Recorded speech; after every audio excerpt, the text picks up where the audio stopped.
Hey, John Hope Bryant. So, success is a habit.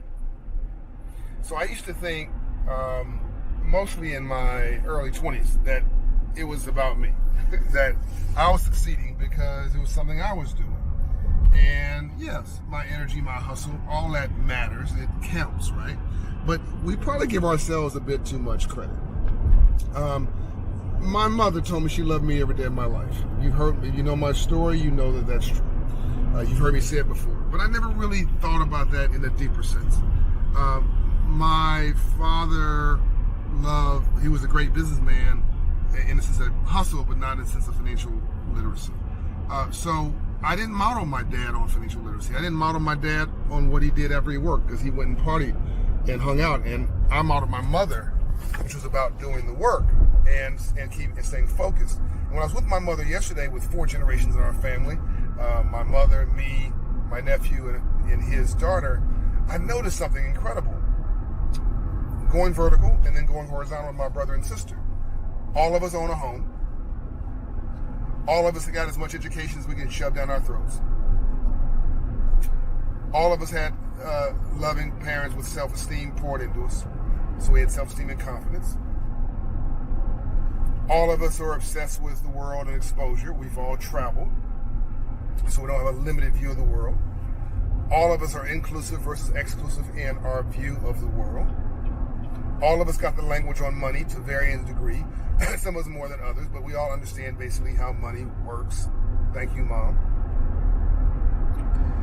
We're all curious and obsessed with learning. My great niece, who's 3 years old, speaks 3 languages: Russian, Spanish, and English. She doesn't speak them fluently, of course, but she speaks them. I mean, most people who are, 43, not 3, can't speak 1 language. And it dawned on me that, and we had a couple business owners that are in that group, and my uncle was a business owner, and my dad was a business owner, my mother was a part-time business owner. My mother made her 9 to 5 and answered 5 to 9, so she worked 9 to 5 at an hourly job. But then when she wanted to buy a house, she had her 5 to 9 gig, a hustle, making handicrafts with my sister. That's how she paid for the down payment of the house. By the way, here's a little trick for you.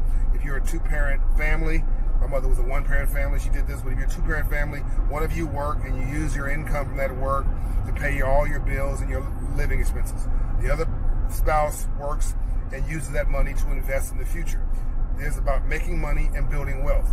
Making money is what you do today, and you'll spend it today or tomorrow. Building wealth is what you do when you sleep. What you do in your sleep. Education, entrepreneurship, small business creation, investing in stocks, bonds, things like that. They pay a dividend, they compound. That's what you do when you sleep. That's building wealth. One of your paychecks is on building income. The other one is on building wealth. And what my mother did, she was just one paycheck and one person. She made sure that she was delivering an income during the day, taking care of her family, and building wealth at night. And she bought and sold 5 homes. She's financially independent. She's a credit score of 876. I didn't know it went that high. She worked an hourly job and is financially independent, literally independent, paid for her house for cash, bought a home, sold it, bought another home, sold that house, and then bought another home less value than the house that she sold, meaning that she sold a home for $400,000, bought another home for $200,000, paid for the new home in cash.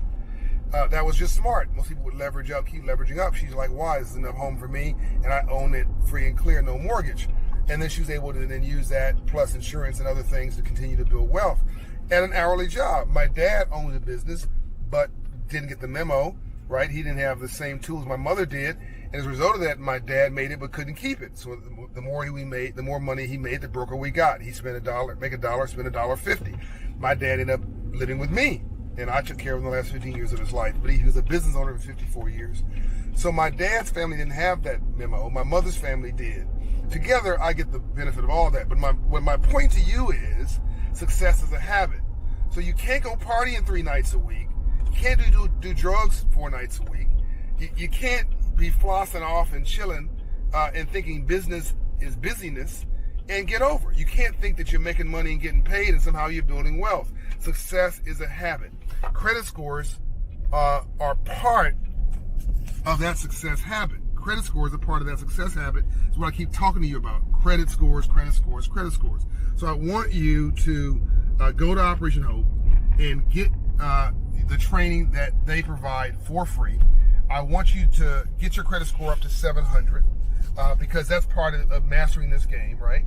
I want you to then decide that you want to become an owner of yourself, of your life, of a home, of a small business, of a stock portfolio, of at the very least your brand. But that's another thing that we're all obsessed about in my family. We're obsessed about managing our brand. Brand as a mother. Valentina, the wife of my nephew, she's managing her brand as a mother. She's very serious about it. Adam's a manager of a grocery store chain. At a grocery store chain, he's managing that brand. And what people think about him, his professional skills, all that stuff. I'm an entrepreneur. Everybody's got different skill sets, right? But you got to manage your brand. If you don't, somebody will manage it for you. Success is a habit. Get in the habit of taking your life back every single day. Go to Operation Hope. Go to one of our Hope Inside locations. Take your life back. John Hope Bryant, Civil Rights Movement. I'm out. Peace and light.